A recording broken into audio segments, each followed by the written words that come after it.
Hello, participants. Welcome to today's lecture on Introduction to the Law of Equity and Trust.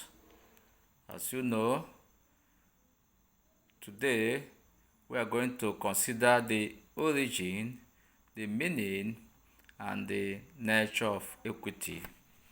At the end of the lecture, you will be able to identify the various nature of the law of equity. You will be able to trace the origin of the law of equity, and you will be able to define equity. The origin of the law of equity. In the technical sense, equity is that body of rules which, before 1873, was formulated and administered by the English Court of Chancery.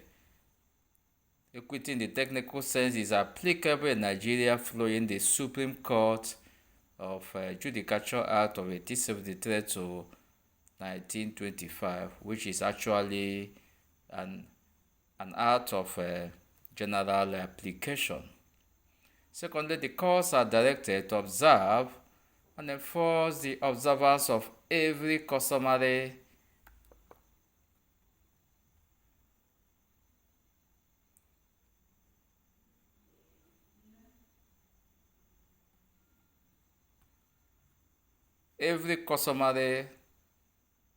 law so far that they are not repugnant to natural justice, equity, and good conscience. So equity in this sense means what is just and fair.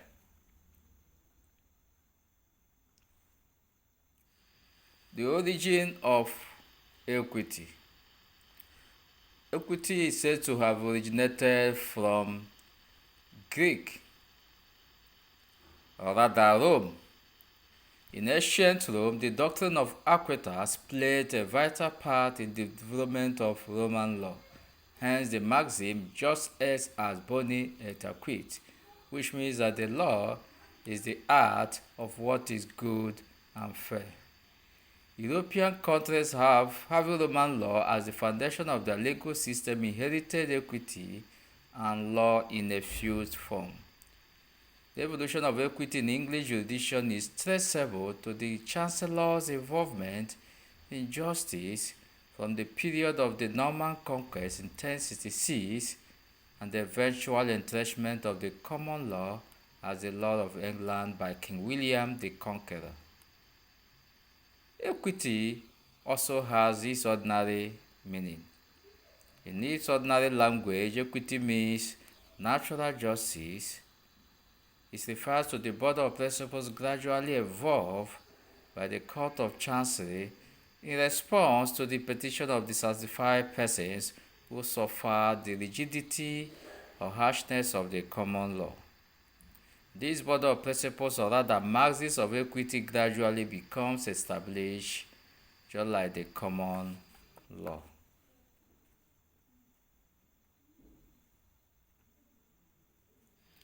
What is the nature of equity? The common law which bring about the development of equity was rigid and unable to adapt to the consistent social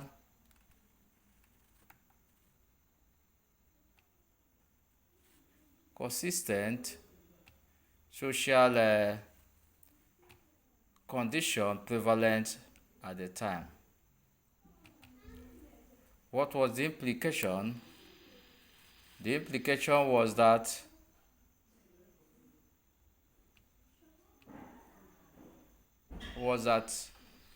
those aggrieved individuals petitions to the king for justice, since the common law could not afford to provide justice to them.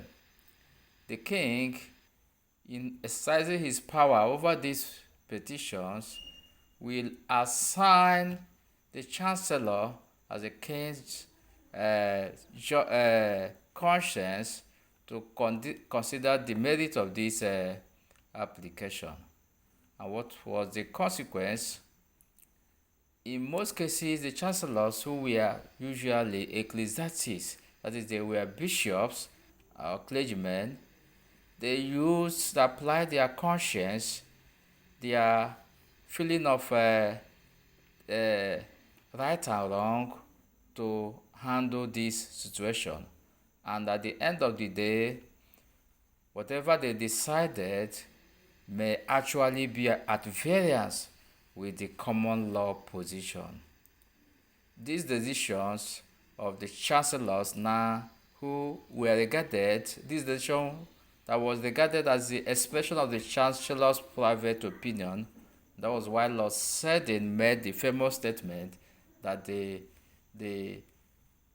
equity is a mere conscience of the chancellor, and that as chancellors comes and go, as the foot or the length of foot of chancellors varies from one chancellor to the other, such is the variation of the decisions of the chancellors, and so there were no issue. There was no, the practice of precedent was not in existence then, and so there was a need for there to be precedent such that a chancellor's decision will be followed in a subsequent decision. This position continued until when there was a clash between the common law court and that of the chancery court, which led to the setting up of a committee to look into the matter. The secretary to the king, King James, was appointed as the head of the committee to find out the lasting solution to the impasse. And they recommended that whenever there is a conflict between the common law and that of equitable, the chancery court, then that the court of chancery shall prevail, and it become a rule of law up to this moment. And that is why equitable rules will prevail over common law rules. But that does not mean that equity came to replace or to impose his will on the common law rules. However, equity will only come in when there is harshness, or to mitigate the wrongful or the harsh effect of common law rules, and to provide a remedy where there seems to be no remedy. What have we learned? We have mentioned the definition or the meaning of equity, that equity can be defined in two ways. Equity as those principles of or those equitable principles or maxims that were derived from the chancery court, and today they have stayed to form part of what we call maxims of equity. These principles originated from the chancery court in England from the time of 1789 AD. Now, on the other part, equity in the ordinary sense means what is fair and what is just. Thus, the court is enjoined to apply equitable rules, fairness and justice in any case before it, and Nigerian court were particularly enjoined to apply Nigerian customary law so far such customary laws are not repugnant to natural justice, equity, and good conscience. In this case, equity means what is just and what is fair. That is equity in the common sense or in the literal sense.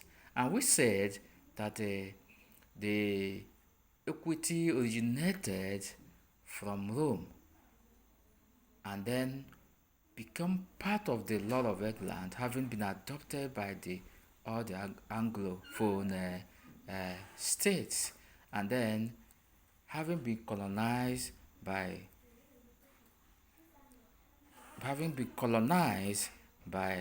Britain, we inherited equitable doctrines, including all other English law. Now we said that equity by its nature is flexible, having come to mitigate the harshness of the common law. Equity will always come to play when there is no rules of common law to handle a particular situation, or when the existing rules may create hardship in practice or may not provide practical remedy to a litigant or to the aggrieved party. In this case, equitable rules will prevail. Of course, there are 13 or 12 maxims of equity. These maxims are applied in any particular case scenario to fit in and to solve a need or a legal problems. We have a lot of 12 of these maxims, and in our next facilitation, we are going to consider these maxims and their meaning and the practical application of these maxims. We wish you a happy weekend as we continue with our facilitation next week. Thank you.